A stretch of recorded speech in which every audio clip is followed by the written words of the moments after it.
দেখো আজ আমাদের পুকুরে থেকে জল সেচেছে মাছ ধরবে বলে। কিছু মাছ আছে, তার জন্য আমার দাদা আর বাবা নেমেছে সকালেই। আমার দাদা ওখানে দেখছে একটা শোল মাছ পেয়েছে, আর সেই শোল মাছটাই আমি এখন আমার হাতে আরও কিছু মাছ ধরেছে, সেটা তোমাকে দেখাচ্ছি। একটা হাঁড়ির ভিতরে রেখেছি মাছগুলো জল দিয়ে। আর যে শোল মাছটা আমার হাতে, ওই শোল মাছটা আমার মা এখন কাটবে। এই যে নিয়েছে আমার মা। আর একটা কই মাছ আর একটা ছোট্ট একটা মাছ আমার মা কাটছে, সেই বড় শোল মাছটা দিয়ে ধুয়ে নিচ্ছে এখন।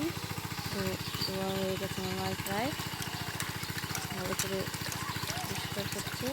সেই মাছটা দিয়ে রান্না করেছে শোল মাছের ঝোল, আর একটা লাউ ঘন্ট রান্না করেছে, সেটা দিয়ে খেয়েছি, খুব সুন্দর টেস্টি হয়েছে। আর শোল মাছের ভাজা আছে 2 পিস, আর এই লাস্টে শোল মাছের ঝোল।